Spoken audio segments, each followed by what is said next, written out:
Bukan hanya semata-mata, oh berarti kalau gitu gue bisa dong nyuruh cewek gue angkat galon, kan namanya kesetaraan gender gitu loh. Nggak sesimpel itu gitu. Kita tuh berbicara sistem. Sistem yang biasanya selalu menguntungkan laki-laki dan tidak terlalu menguntungkan perempuan, itu yang harus diubah.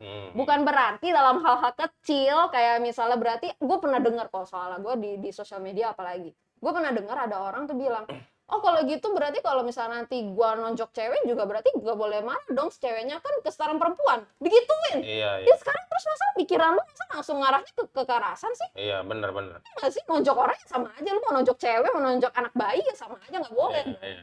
Itu namanya kekerasan. Terus masa ya mindset lu cuma karena itu doang, cewek cowok itu harus setara dalam otak lu tuh kayak begitu? Ya kan nggak bisa. Kalau ada cowok yang nonjok lu tonjok balik aja. Gue nonjok balik. Gue pasti nonjok balik. Itu, udahlah, udah.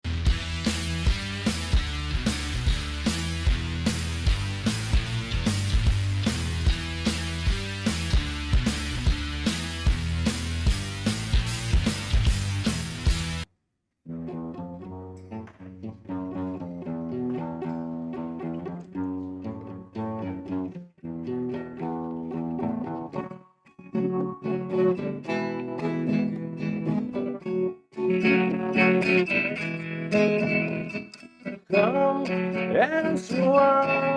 as you are, as I want you to be, as a friend,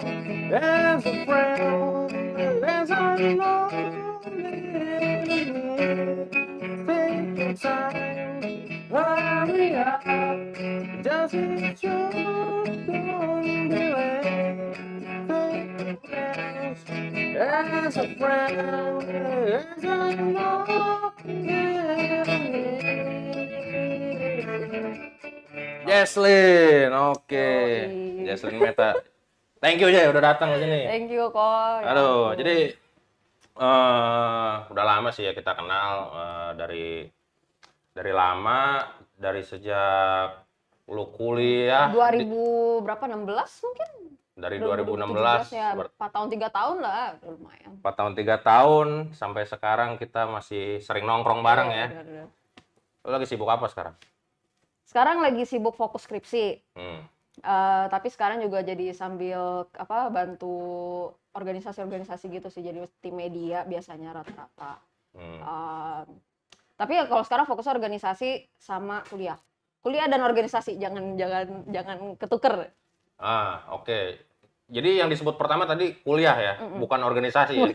Karena yang utama itu tetap harus kuliah dulu, harus lulus dulu. Oke.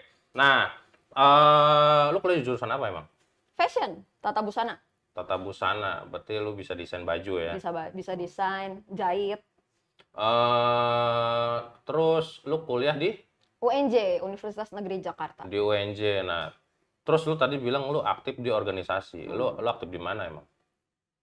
Lumayan ya. Gue pertama itu Hikmah Budi, Himpunan Mahasiswa Buddhis Indonesia. Terus Religions for Peace, itu basicnya di New York. Sama Dharma-Pala Nusantara. Oke. Lu kuliah, ikut 3 organisasi. Terus lu ngurusin urusan pribadi lu yang lain. Lu pacaran, ya kan?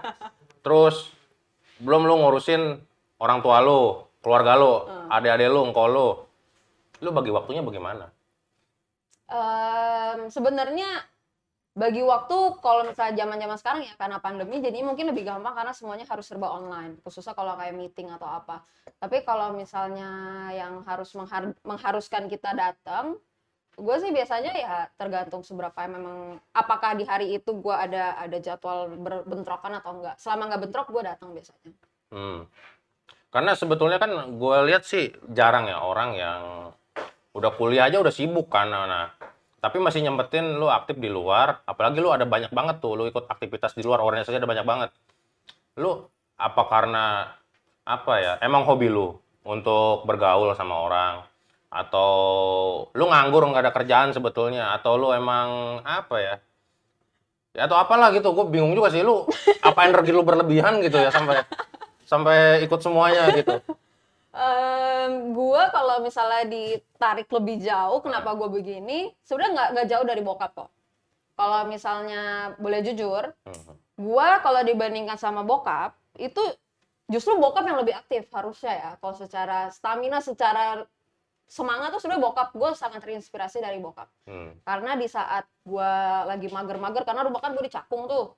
Cakung kan kayak di ujung dunianya Jakarta tuh. Terus acara-acara semua banyaknya pada di Jakarta Pusat gitu-gitu. Gue kadang anaknya mager. Tapi bokap tuh nggak pernah sekalipun yang namanya kayak ngomong, ah udahlah, gue hari ini nggak mau kemana-mana, gue mager gitu, nggak pernah. Jadi gue secara nggak langsung tuh gue kayak agak ngerasa malu kadang kalau misalnya sampai masa gue mager sih kayak gitu. Sedangkan bokap gue sampai kemana aja tuh dijabanin. Dan bokap lu itu udah umur 60. Udah umur 60, lu umur 23. 23. Jadi kalau spiritnya kalah sama yang umur 60, Itu kacau. itu malu ya, malu. Oke.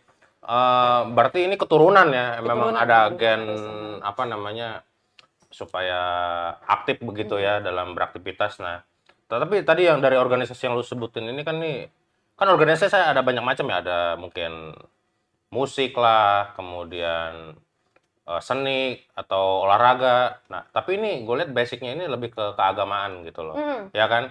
Kayak tadi lu bilang, lu aktif di Hikmah Budi, di mana? Religions for Peace. Religions for Peace yang basisnya di New York. Kemudian lu ikut Dharmapala nih, ya kan? Yang merupakan transformasi dari FABB dulu. Benar. Nah, ini kan organisasi yang sebetulnya berhubungan sama yang namanya agama. Kenapa lu aktif di situ gitu loh? Karena apa ya, kalau berkaca dari pengalaman itu justru kadang nih di zaman sekarang, gue nggak tahu di tempat lain gimana, tapi kalau misalnya gue lihat di Indonesia, agama itu tuh jadi satu hal yang lumayan krusial gitu di Indonesia ya. Maksudnya kita negara yang harus kita akuin tuh kita negara yang beragama gitu loh kok. Maksudnya dari sila pertama Pancasila ya udah Tuhan gitu, berketuhanan. Jadi nilai-nilai agama itu sangat dipandang penting di Indonesia. Nah, tapi mungkin beda sama yang negara luar. Kalau negara yang barat, kebetulan mungkin mereka sekuler, jadi agama itu kurang penting. Tapi kalau di Indonesia, agama itu jadi salah satu hal krusial yang memang bisa dibilang mendasari banyak hal gitu loh. Mendasari organisasi, mendasari mungkin perdagangan bahkan, atau mungkin politik sekarang. Jadi apalagi khususnya kita kalau sebagai Buddhis kan, gue sebagai Buddhis, lu Buddhis, bokap gue juga kebetulan Buddhis kan, itu berkecimpung di organisasi yang berbasis nilai-nilai keagamaan itu penting untuk representasi juga sih. Representasi kita di mata masyarakat luas. Tujuannya apakah untuk menunjukkan eksistensi bahwa kita ada, atau ada yang lain mungkin? Sebenarnya salah satunya yang utama itu harus itu. Kita harus menunjukkan eksistensi kita. Jadi soalnya karena kan banyak, ini nggak tahu sih, kalau gue sih pengalamannya kalau misalnya gue kuliah nih di UNJ kan, apalagi negeri, itu tuh suka ada teman gue yang kayak iseng ngomong, lu orang Buddhis pertama yang gue punya loh, maksudnya lu teman-teman gue yang agama Buddha loh, gue nggak pernah sebelumnya punya ketemu orang agama Buddha. Ya kemana gitu kan, itu orang-orang itu tuh pasti ada, cuma mereka nggak terekspos. Udah mulai punah ya? Udah mulai punah. Jadi gitu. Orang-orang Buddhis nih udah mulai menuju kepunahan ya, udah mulai langka, kacau juga. Nah, itu benar. Benar kan? Lu kan kuliah kan? Sampai sekarang masih kuliah. Gue udah kerja. Gue udah pindah sekitar 4 perusahaan dan sama, langka juga gitu loh. Kan? Langka juga, jadi sedih juga sih. Dan jarang mungkin karena juga mereka, apa ya, gue nggak tahu, tapi mungkin bisa jadi ada faktor mereka nggak mau mengakuin kalau mereka agama Buddha. Gue nggak tahu ya. Itu juga. Kita nggak tahu. Bahkan gue sempat agak kesel sih waktu itu ngomong ya. Gue pernah waktu kuliah dulu ngomong sama teman gue. Ngomong-ngomong soal keluarga macam-macam lah, yang ngomong soal keluarga. Oh, kalau gue mah sekarang agamanya ini, tapi kalau keluarga gue yang tua-tua ya masih ada lah yang Buddhis. Jadi kayak seolah-olah agama Buddha itu agama yang ketinggalan zaman gitu. Benar. Agama yang ketinggalan zaman, yang kuno. Benar. Dan yang sekarang dipakai itu bukan Buddhis lagi. Nah, itu gue agak, maksud lu apa gitu kan? What the hell gitu kan? Terus juga suka ada yang ngomong, oh sih itu dia masih Buddhis gitu. Jadi apa ya? Jadi kayak apa ya? Kayak dipandang kecil banget ya. Iya. Nah, itu yang harus kita rubah ya. Yang tadi sebetulnya makanya lu aktif di organisasi keagamaan untuk menunjukkan eksistensi ya. Benar. Nah, tapi kan lu cewek, Je. Lu cewek. Nah, cewek ini kan biasanya lebih banyak tantangannya nih, ya kan? Karena gue yakin kalau di organisasi. Nah, gue mau tahu juga nih, di lingkungan organisasi ini banyak cewek nggak? Yang seperti lo. Dan kemudian tantangan yang dihadapin cewek saat berorganisasi atau bergaul dengan lingkungan sekitar, itu tantangannya apa? Oke, gue yang tadi pertanyaan yang pertama, waktu maksudnya cewek itu banyak gak di organisasi kayak agama gini? Gue harus jujur kayaknya nggak banyak. Karena mengacu pengalaman gue di Hikmah Budi pun dulu nggak banyak, tapi sekarang sudah mulai Nambah cewek ya? pun juga mulai berani gitu. Terus kalau tantangan, gue sih pernah ngerasain apa ya, kayak patriarki, kayak maksudnya gini, misalnya nih, kalau lu nih sebagai cewek, terus lu ada di organisasi yang mayoritas misalnya cowok. Ini gue nggak mau nyebut, merek ya. Cuma maksudnya ketika ada di beberapa organisasi yang pernah gue ikutin, itu tuh kayak apa ya, kesannya cewek tuh datang hanya untuk nanti dikejar sama cowok gitu. Ngerti gak lu? Maksudnya kayak ketika nanti ada nih, kita dapat anggota baru nih, si JJ, si Adel, siapa gitu. Terus nanti cowok-cowok nih, cakep gak, minta nomornya dong, lihat IG-nya dong, kayak gitu loh. Jadi maksudnya kita ini sebagai cewek nggak dilihat kualitasnya, tapi dilihat tampangnya dulu kok. Lihat fisiknya dulu. Kalau cakep, boleh, nanti diperlakukan dengan lebih baik, atau mungkin di PDKT atau apa. Jadi tuh, yang ini yang gue rasain, karena bener-bener waktu gue pun sekarang kebetulan di Presidium Pusat Hikmah Budi, ini juga gue bawa ke forum ke kota umumnya juga, gue bilang, gua di sini itu, maksudnya cewek-cewek di sini itu tuh datang gabung organisasi itu bukan untuk jadi bahan lelucon doang gitu loh, bukan jadi cuman bahan ya udah lu kalau misalnya mau modus-modus kayak gitu loh, bukan jadi objek modus gitu. Ya gue datang karena gue pengen aktif berorganisasi gitu. Kalau misalnya gue mau jadi modus-modus, gue ke Tinder aja gitu. Terus mereka ya, dan biasanya ini gue bukannya mau nyalain cowok, tapi karena biasanya mereka nggak sadar kok. Mereka nggak sadar mereka melakukan hal itu karena udah terlalu wajar. Karena memang sometimes gue ngeliat memang cowok emang naluri dari sononya emang udah agak brengsek sih memang. Tapi bener, tapi lu juga harus bisa menunjukkan, balik tadi yang lu bilang, menunjukkan sikap. Kalau tadi lu aktif di organisasi itu supaya menunjukkan eksistensi, tapi di dalamnya itu kan pasti juga ada permasalahan ya. Salah satunya yang tadi lu bilang, dan ada banyak masalah lain pasti kan. Salah satunya adalah soal kadang cewek ini jadi hanya bahan modus aja. Lu harus tunjukkan sikap memang betul. Tapi satu sih bagus, J. Berarti lu jadi primadona di situ ya kan? Bener sih sebenarnya. Gue jadi yang paling cantik kalau misalnya gue lagi di mana-mana. Cuman ya kayak gitu. Karena nggak tahu lah, mungkin pada emang tertarik sama cewek yang ya nggak bisa diinin juga. Cuman kadang maksudnya kita kan harus tahu juga lah kalau misalnya batasan lu bercanda sama lu di tempat kegiatan profesional. Iya. Karena dan itu kayaknya menurut gua itu nggak hanya terjadi di organisasi doang, tapi itu hampir di semua banyak skenario tuh di perusahaan dimanapun itu cewek biasanya lebih suka dipandang seperti itu biasanya. Wow, gila, omongan gua sangat menggelegar loh. Apa ini? Gitu. Oke. Nah, tapi bener juga, gua melihat bahwa di dunia kerja juga kadang ada cewek yang mungkin secara objektif kelihatan lebih cakep, dia cenderung lebih mudah gitu loh, dan diperlakukan secara sosial segala macam dia lebih gampang memang. Nah itu memang lu harus tunjukkan. Dan yang gua tahu lu juga aktif di apa namanya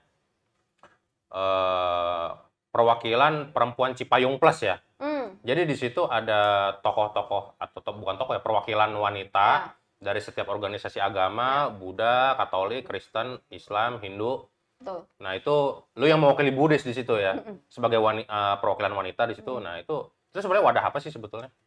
Jadi perempuan Cipayung Plus ini berangkatnya kan memang dari organisasi Cipayung Plus ya, organisasi mahasiswa ekstra kampus yang berlandaskan agama. Benar kata lo. Jadi ada Islam, Buddha, Hindu, Katolik, Kristen.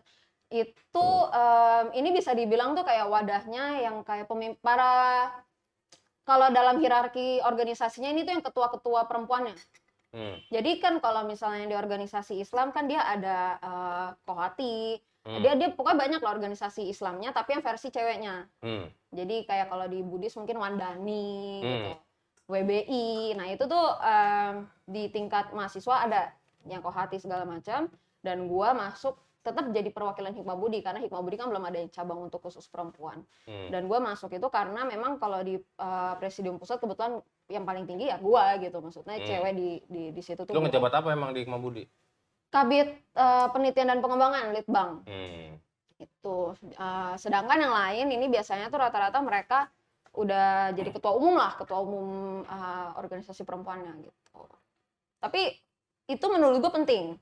Karena sebenarnya kalau gue semakin gue banyak ngobrol sama mereka ya, si kakak-kakak ini, kebetulan gue paling muda.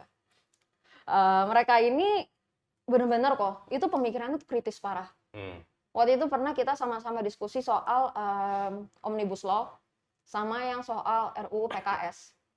Wah, itu sih mereka omongannya tajam sekali, Bung. Itu kalau misalnya omongan bisa memotong, wah, sudah bisa bikin beset-beset orang. Dan mereka itu perempuan yang pernah duduk di posisi ketua umum.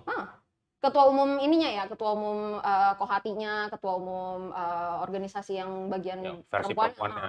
Nah, sementara di Budis nih, yang which is sebetulnya saat ini hanya Hikmah Budi ya, yang di ranah sosial kebangsaan, itu belum ada juga yang struktur organisasi yang wanitanya aja, dan justru diambilnya dari struktur pengurus yang umum, dan bukan dari BPH ya, tapi dari Kabit, dari ketua bidang, dan itu sudah kayak mewakili bebannya yang harus setara seperti mereka yang sudah pernah di ketua umum. Gitu. Nah, ini lu merasa ada pressure nggak gitu loh untuk saat mencoba mengimbangi mereka? Tentu ada dong. Karena waktu itu gue ingat banget waktu pertama kali Perempuan Cipayung Plus itu dibuat, kan kita conference call bareng kan. Terus gue kenalin diri. Ya Jesslyn dari Hikmah Budi. Oh, umur berapa gitu kan? Umur 23. Terus mereka semua kayak shock gitu, kayak, emang iya kok 23 udah bisa masuk ke PP sih gitu, udah bisa ke pusat. Jago banget, berarti sangat berpengalaman. Mereka umur berapa emang? Udah mama? Udah dia punya anak, udah yang S2 gitu. Benar-benar gue kalau misalnya secara pengalaman gue jauh lebih inilah, lebih butuh belajar banyak dari mereka. Gitu. Karena mereka jam terbangnya udah tinggi banget. Nah, jadi dari sini, dari cerita lo juga kita bisa tarik kesimpulannya bahwa sebetulnya kaderisasi dari komunitas Buddhis khususnya yang dari kelompok wanita ini masih ketinggalan jauh ya sama yang dari kawan-kawan kita yang dari agama lain ya, sangat jauh ya. Nah, terus pesan lu gimana supaya kita nggak ketinggalan gitu loh sama yang lain? Pertama dari pihak gini loh, kalau misalnya ngomongin soal perempuan, itu kan memang ada stereotipnya kalau perempuan itu tuh lebih lebih di bawah gitu. Kalau misalnya budaya patriarki yang kita di Indonesia ini, perempuan itu biasanya tuh selalu ditempatkan lebih rendah daripada laki-laki secara ininya ya. Dan ketika kalau misalnya perempuan ini pengen coba naik, pasti akan ada aja nih pihak-pihak laki-laki tuh yang nggak terima gitu. Maksudnya nggak suka kalau misalnya perempuan tuh di atas mereka gitu. Maksudnya secara prestasi mungkin atau secara pengalaman gitu. Dan gimana caranya biar perempuan ini naik kalau misalnya si laki-laki ini tuh selalu ngedorong mereka turun. Ya dong. Terus gimana? Berarti sekarang kalau misalnya perempuan itu mau naik, kita harus support dong. Itu yang benar maksud gua. Jadi ketika kalau lu tanya misalnya gimana sih biar perempuan tuh juga ikut aktif misalnya di organisasi Buddhis atau di komunitas, ya harus disupport gitu. Bukan dibikin objektifikasi kayak tadi gue bilang. Karena ketika lu udah, ya tadi gue bilang, kita masuk, anak-anak cewek tuh masuk ke organisasi pengennya mengabdi juga dong. Tapi ketika cuma dijadiin bahan lelucon, siapa yang nggak bete? Ya kan? Kayak ibaratnya lu datang terus lu cuman dibuat bahan ketawa-ketawa, bahan modus, ya bete lah. Mental gitu. Tapi coba lu bayangin kalau misalnya cowok tuh juga support gitu. Maksudnya ketika cewek, ada beberapa anak cewek yang misalnya punya ide atau apa, benar-benar didukung gitu. Bayangkan betapa banyak orang-orang, anak-anak perempuan yang ya bisa berekspresi yang sama gitu, bisa punya potensi yang sama gitu, bahkan bisa lebih tinggi daripada kebanyakan orang gitu. Betul, setuju.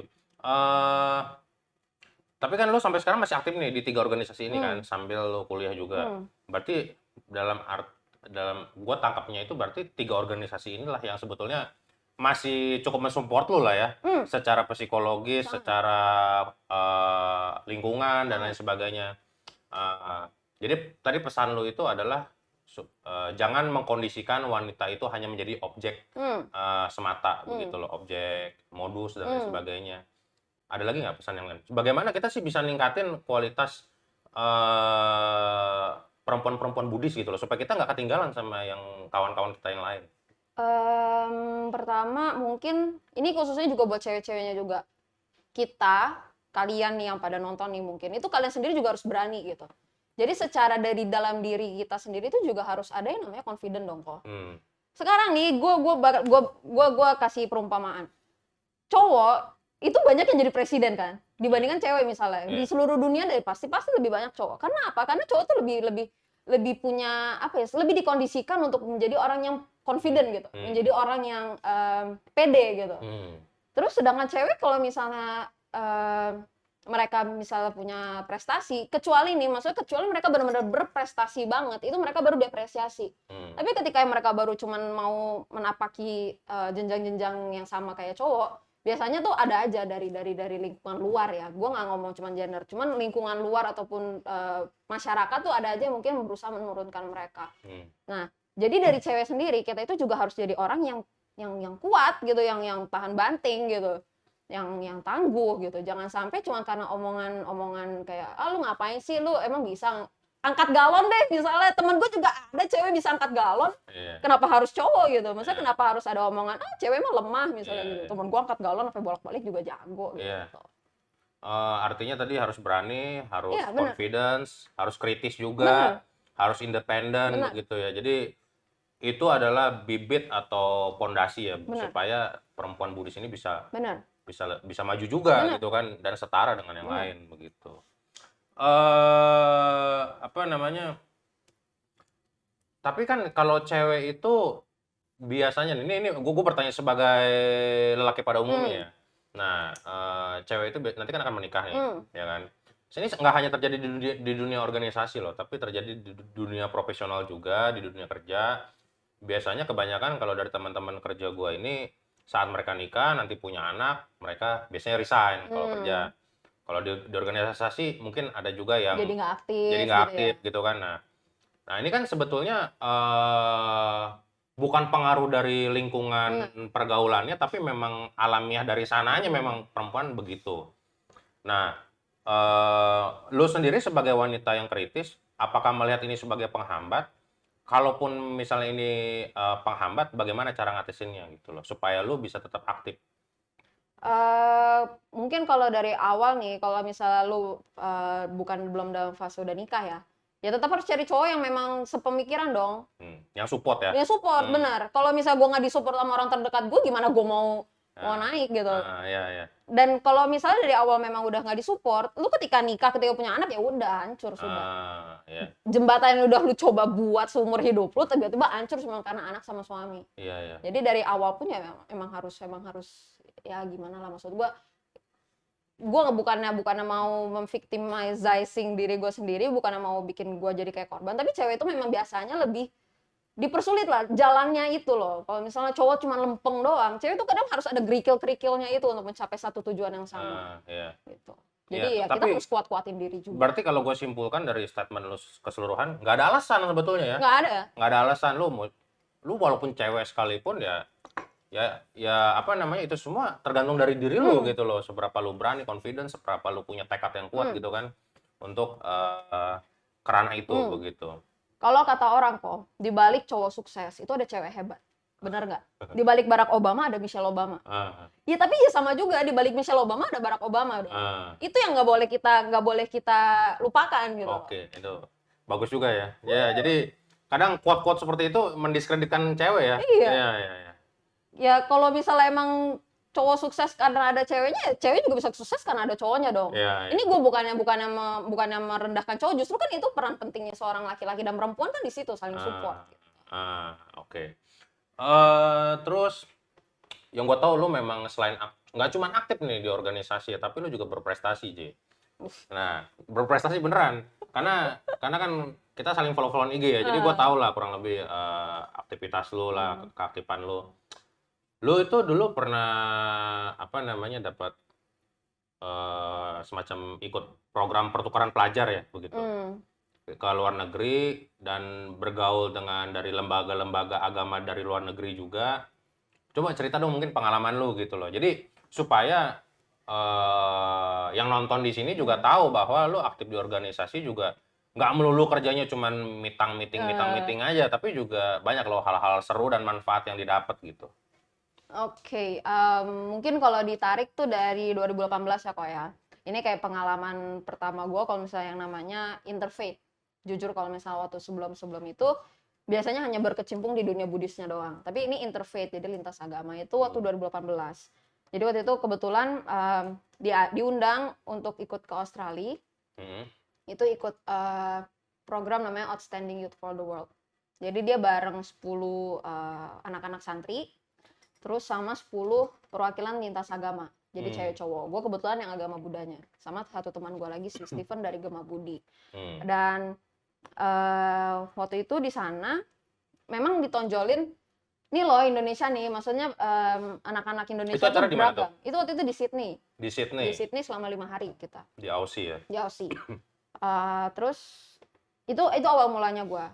Terus semenjak saat itu gue merasa oh ternyata memang representasi keberagaman agama di Indonesia itu tuh penting loh gitu. Baik untuk di tingkat masyarakat maupun tingkat pemerintahan. Karena kan di situ gue ikut acaranya Kementerian Luar Negeri dong. Jadi otomatis gue ikut acaranya pemerintah bisa dibilang. Nah itu representasi agama itu penting di situ juga. Jadi sebagai wajah kalau Indonesia tuh ternyata memang nggak cuma agama-agama tertentu doang yang ada. Terus setahunan itu gue kuliah lagi lanjut gitu kan. Tapi yang waktu di Aussie itu juga lo sampai ketemu Pak Jokowi kan ya waktu itu. Ya bener kan? Sama Bu Iriana ya waktu itu. Jadi acara itu benar-benar apa ya namanya? Benar-benar bergengsi banget di kancah internasional. Sampai Jokowi aja datang gitu kan. Dan itu hebatnya, gue bukannya mau mendukung salah satu pihak atau apa. Ini objektif ya kok ya. Jadi waktu itu 2018 itu sebenarnya harusnya itu program khusus santri. 10 santri itu yang gue bilang. 10 santri ini udah terbang duluan ke Australia. Terus mereka kan ya orang Kemenlunya pasti teleponan sama Pak Jokowinya lah ya, sama orang sananya. Terus arahan dari Pak Presiden dia bilang, kenapa cuman yang Islam doang? Yang lain mana? Wah, gara-gara itulah dunia Kementerian Luar Negeri langsung diobrak-abrik lah. Mereka harus cari 10 orang lain lagi, yang tadi gue bilang yang dari tiap agama masing-masing 2, untuk pergi juga nyusul ke Aussie. Gitu. Itu semua karena perintah presiden yang dia nggak mau hanya orang dari kalangan tertentu, dari agama tertentu yang ikut. Gitu. Dia mau harus semua ada direpresentasikan, makanya mereka sampai harus benar cari dengan waktu yang sangat mepet. Makanya lu waktu itu sampai pas benar-benar ketemu Jokowi terharu ya? Wah, udah nggak usah dibahas. Kan gue edit muka gue. Iya, sampai menitikan air mata. Tapi nggak apa-apa, itu justru rasa bener, karena kita haru banget kok. Mana ada lagi sih sekarang orang, maksudnya yang kita tahu kan sekarang agama Buddha itu kecil banget kan jumlahnya. Kayak kalau lu tahu dari misalnya 260 juta orang, agama Buddha kan berapa persen gitu. Terus dari beberapa sekian persen itu salah duanya itu bisa ketemu orang nomor 1 Indonesia, gila. Gue sebagai orang yang biasa kuliah doang, pas gue ketemu dia, gue langsung jipet, langsung gemeter. Tapi nggak apa-apa, itu ekspresi natural lo yang sebetulnya menunjukkan rasa terima kasih ya sebetulnya. Karena dia juga yang menunjukkan bahwa Indonesia ini bukan cuma milik salah satu pihak aja, tapi milik semuanya. Bener, ya. Setuju. Wah, itu gue kayak... Ya menarik nih. Nah, tapi selain ketemu Pak Jokowi di Aussie, hal apa lain yang lu dapat dari acara itu gitu? Gue ketemu teman yang dari Aussie tentu ya. Sama itu kayak jadi confident booster. Jadi itu kayak bikin gue secara tidak langsung jadi over pede gitu kadang. Kalau misalnya gue tuh sekarang jadi suka mikir gini, kan gue orangnya sebenarnya introvert kok. Gue tuh sebenarnya orangnya susah banget approach people. Tapi gue selalu mikir, gue aja bisa ngomong sama Jokowi cuy, gue bisa ngomong sama presiden, masa gue nggak bisa sih ngajak ngomong ini orang gitu loh. Iya. Gue mikir gitu, gue udah pernah ngomong sama orang RI 1, masa gue nggak berani sih ngajak ngomong sama orang ini. Jadi ngedongkrak confidence lo ya? Parah, ngedongkrak rasa pede gue. Gitu. Oke. Terus ada apa lagi, mungkin ilmu atau apa yang lo dapat dari acara itu? Mungkin ya ini juga ini ya. bahwa kalau misalnya sebenarnya agama itu tuh nggak ada masalahnya. Orang-orang beragama yang menyalahartikan agama tersebut yang kadang tuh salah menurut gua. Karena pengalaman gue di sana, gue sama 10 anak santri, coy. Ilmu agamanya tuh kuat banget kan.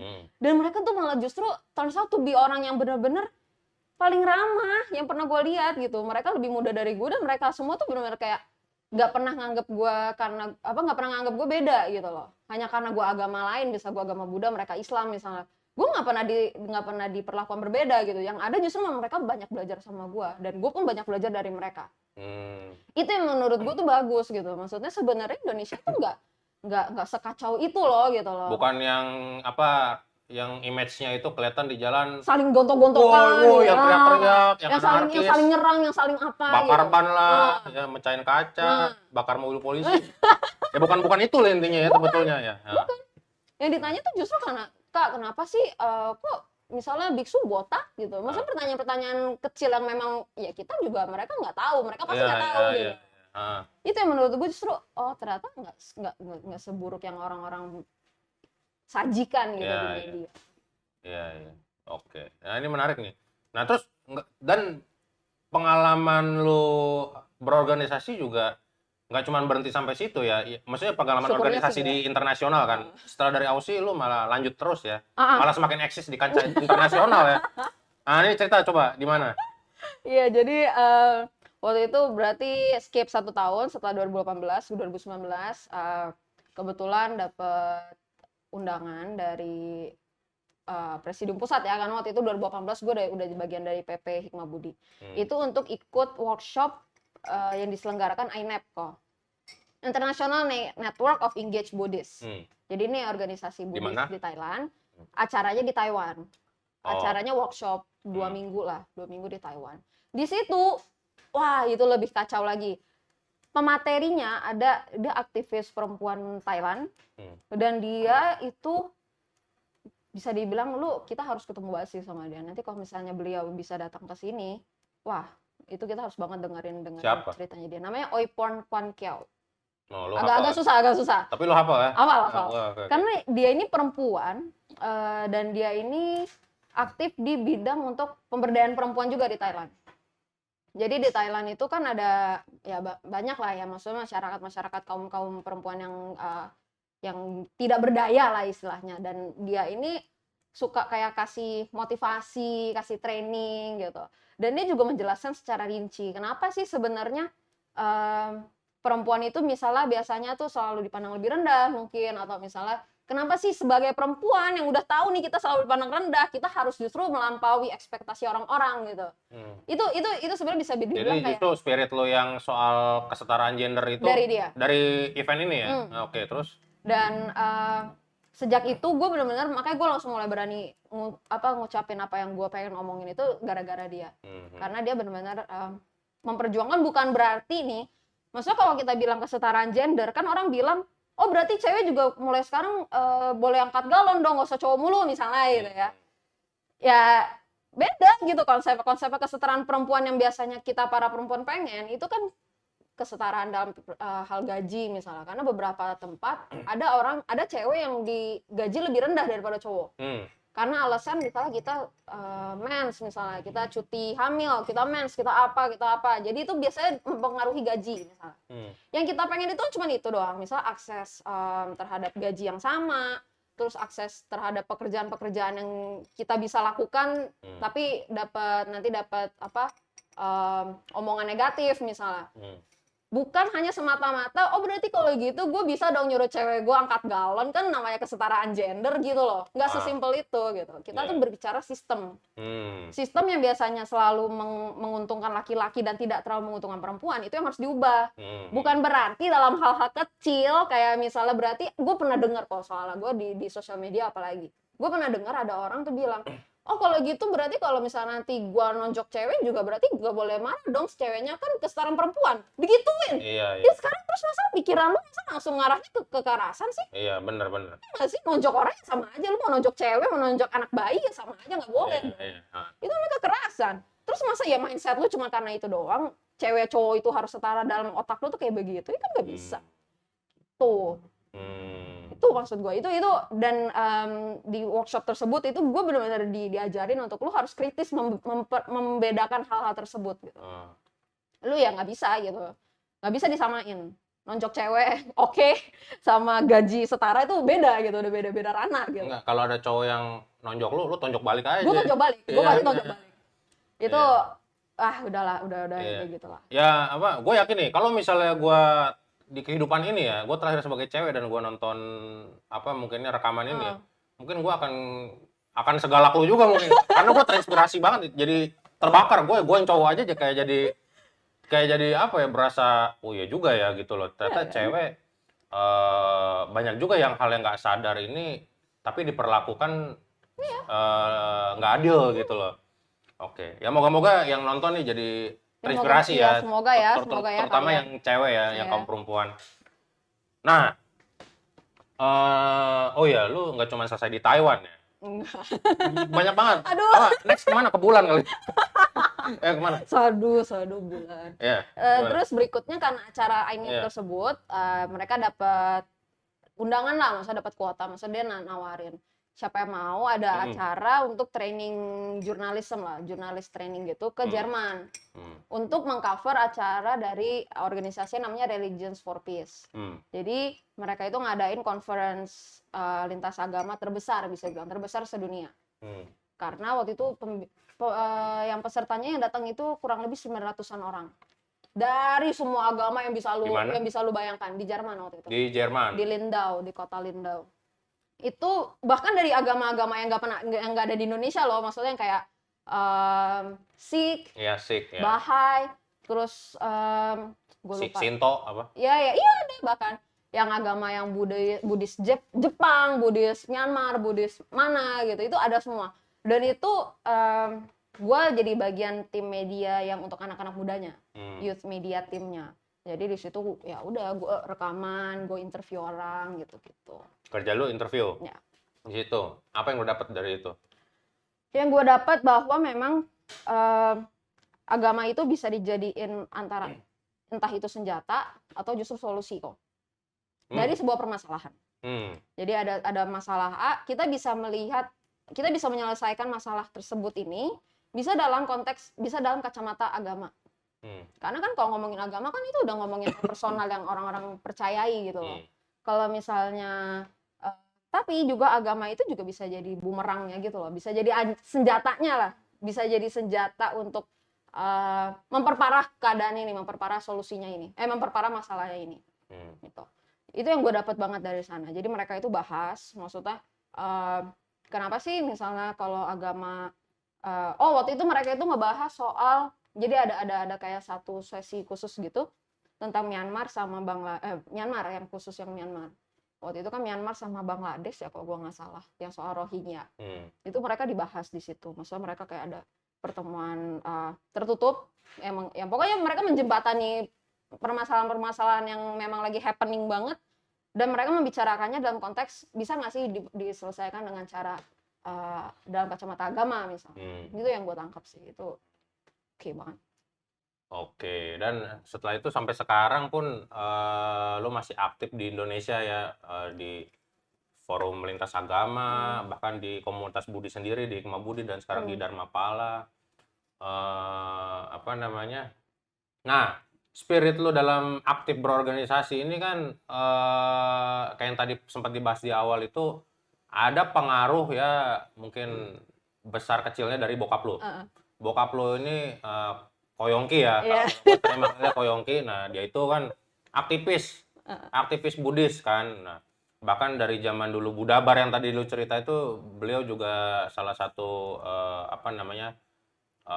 orang yang ikut aksi di situ, bahkan dulu sampai masuk TV loh. Masuk TV, masuk berita ya Pak ya. Ada di belakangnya. Ada nih. Sampai mempertaruhkan nyawanya, sampai mau ditangkap polisi. Oh, ya, itu gua nggak tahu. Itu gua tahu, itu heboh banget. Nah, yang mau gua tanya itu, dari sisi mana sih seberapa besar pengaruh bokap lu itu terhadap diri lu sampai bisa menjadi Jesslyn yang sekarang seperti ini? kalau dibilang mah sebenarnya awkward nih kok, ada bokap soalnya. Kalau bisa nggak ada tadi gue bisa lebih ngomong lebih jelas nih. Jadi malu. Jangan Tapi nangis. lihat.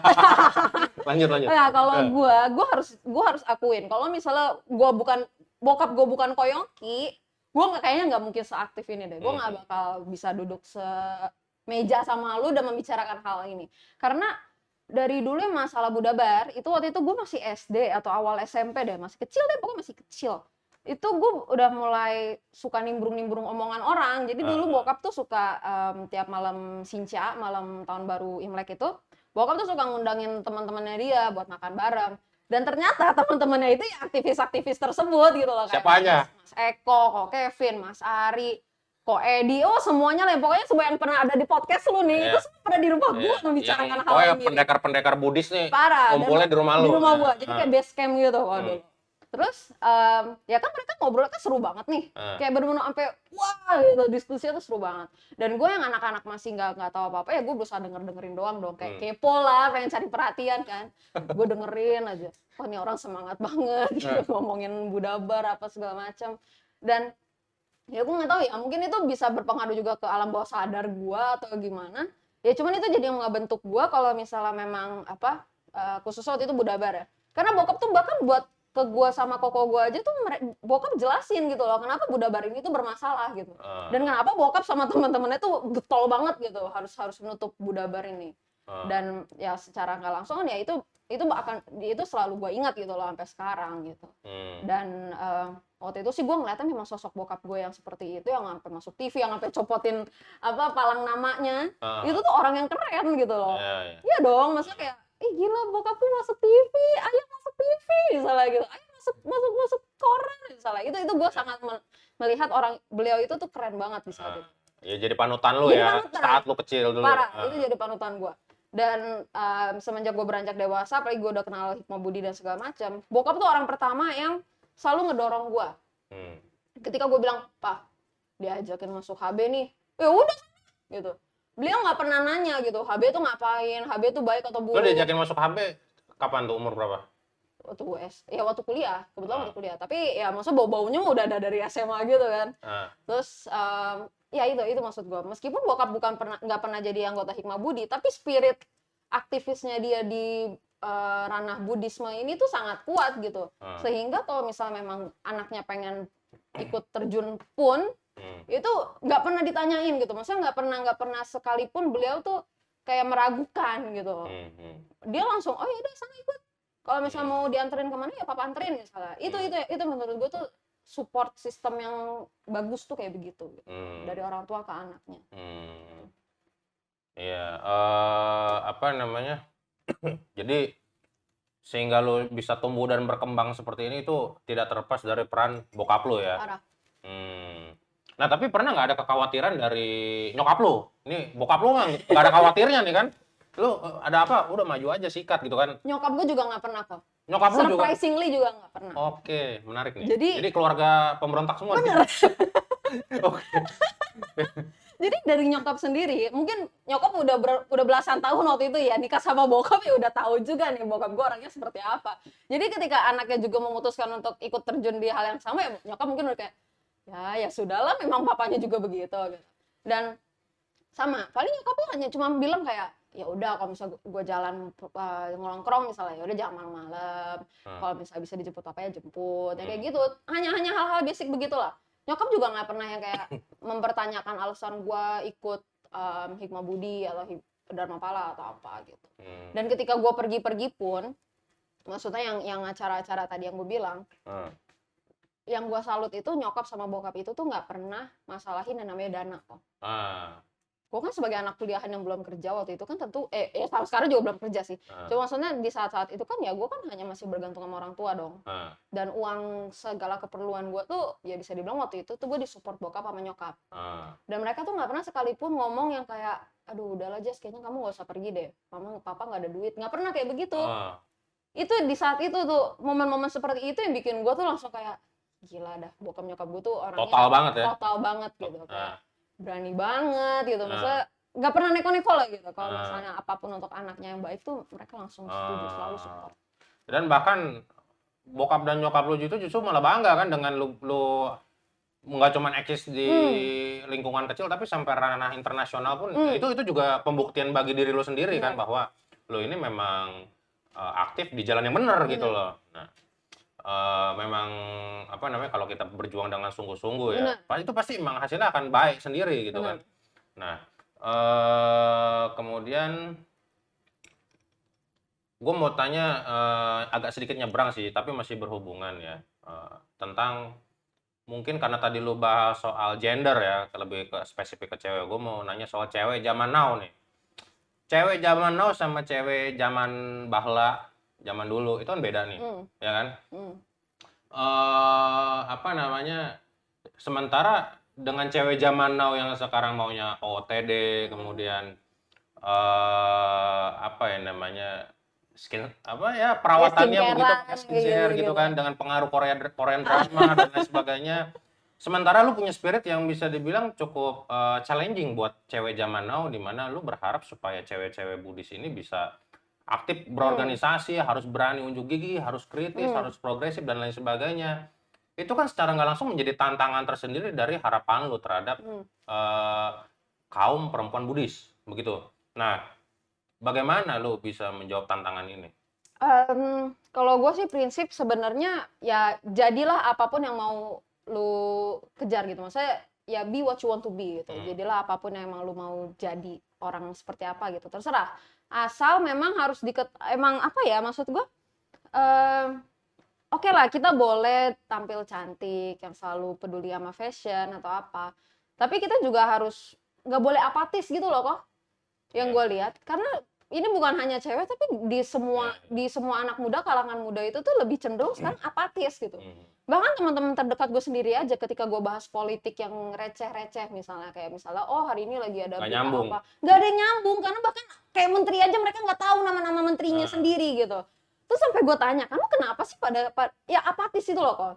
Maksud gue ya kita boleh mengejar apa yang kita mau kejar tapi jangan sampai kita jadi nggak peduli sama hal-hal lain yang justru sebenarnya penting gitu.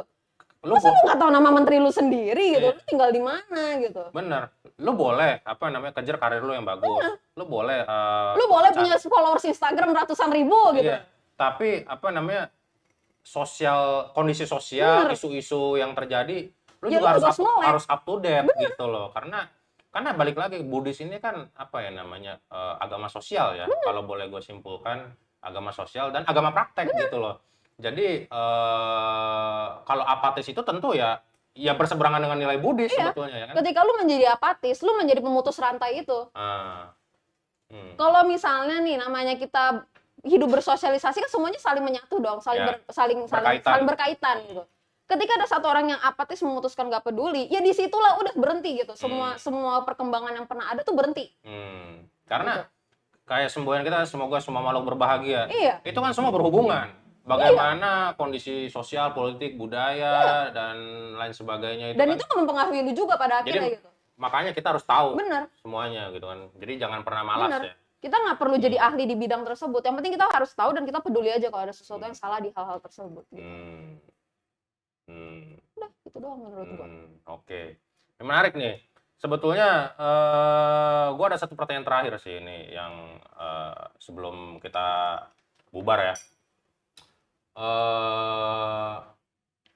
Apakah lu akan konsisten terus setelah nanti lu nikah, nanti lu berkeluarga, apakah lu akan terus mengabdi seperti ini? Itu aja. Karena dengan tadi yang lu sampaikan, itu kan semangatnya terkesan membara, berapi-api, dan pastinya harus konsisten dong. Nah, apakah lu juga akan konsisten? Begitu loh, karena lu juga akan menghadapi halangan-halangan itu dong. Lu nanti akan married, punya anak dan lain sebagainya, ngurusin biaya sekolah anak dan lain sebagainya lah, macem-macem. Apakah lu akan tetap berusaha konsisten? Gue tentu akan berusaha konsisten sih. Mumpung gue juga masih muda ya kalau gue bilang. Gue akan berusaha membangun fondasi-fondasinya dulu dari sekarang. Jadi biar nanti kalau ke depannya ya semoga aja udah ada orang-orang yang punya satu visi misi kayak gue yang bisa ikutan bergabung. Maksudnya ya gue nggak tahu ya, mungkin ke depannya ya gue juga tentu punya goal lain. Dan goal gue sebenarnya nggak jauh-jauh juga dari hal-hal seperti ini. Dan Paling itu sih menurut gue akan mencoba untuk konsisten. Gue akan mencoba karena ya balik lagi kita juga nggak tahu ya nanti ke depannya gue apa gitu, kemana atau gimana gitu. Cuman gue memang akan selalu berusaha untuk coba konsisten sih di jalur seperti ini, membicarakan hal seperti ini. Terlepas apapun nanti permasalahan yang dihadapi yang menghambat, tetap konsisten. Tuh. Karena kunci tercapainya suatu visi misi atau tujuan atau impian itu ya satu, konsistensi. Benar. Gitu loh. Karena ya Buddha sendiri kan terakhir waktu parinibbana aja bilang berjuanglah dengan sungguh-sungguh kan. Apa madena sampadeta. Jadi ya dalam artian ya berjuang dengan sungguh-sungguh ya harus konsisten Benar, gitu. benar. Kalau nggak konsisten ya lu tidak sungguh-sungguh gitu. Ya, betul. Oke, J, itu aja. Thank you banget ya udah datang. Semoga bermanfaat. Ini apa ya namanya? Gue juga jadi terpacu adrenalinnya dengan cerita lu yang sangat beragam, berwarna. Semoga bermanfaat ya buat teman-teman komunitas Buddhis, khususnya kalian yang cewek gitu loh. Yang cowok juga dengerin, biar kayak Koabi, sama-sama bermanfaat nih. Gila. Ya, Hebat. berarti gue sebetulnya cowok yang apa? Cukup pendengar. Cukup suportif lah lu. Cukup oke support lah. cewek ya. Ya udah. Bukan ya kayak itulah. Tapi gue tau lu pasti juga suka modusin cewek dulu. Ya, tapi nggak sampai yang kayak penjahat kelamin gitu Ya, nggak. Ya. gila. Ya, Kalau oke. kayak gitu mah. Apa namanya? Thank you Jess sekali lagi udah datang. Thank you. Lu bakal gue undang lagi karena gue demen banget sama cerita lu, sangat membakar semangat, inspiratif banget. Lu masih muda, punya visi dan misi yang sangat jauh ke depan. Oke. Semoga impian lo tercapai. Thank you, bro. Sis. Thank you. Ya, udah.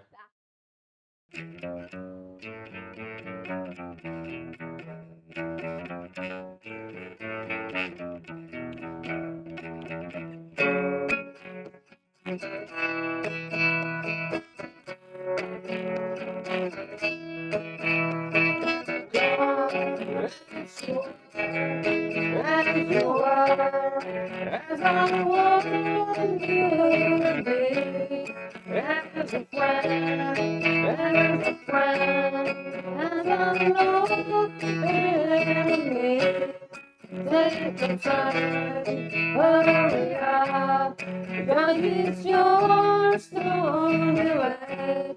Take a rest as a friend, as a long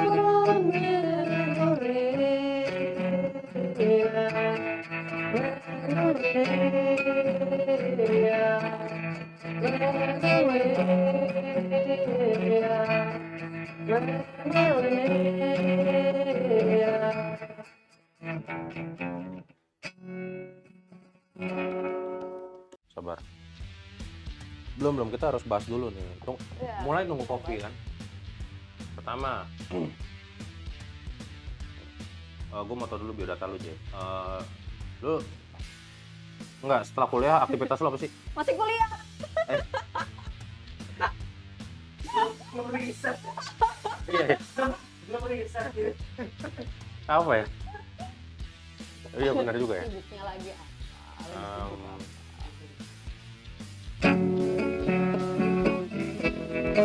Ntar ekspresinya nggak usah kaku, kayak asik aja.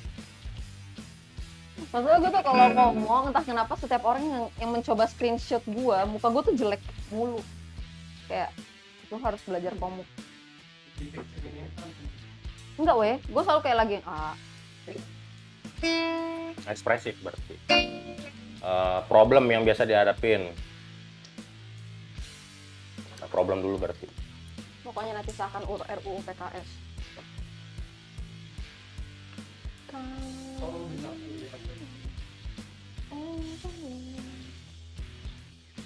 Kalau ditanya nanti harusnya pindah. Jadi gue hampir pindah kuliah loh, pindah jurusan. Ntar lu cerita aja, Enggak, tadinya waktu semester 2. Udah itu keinsecurean. Saking nggak bisa jahit ya gue nangis mulu kan kayak udah lah, terus kata Maga udah pindah aja ke bahasa Inggris. Apalagi Rik? Apa?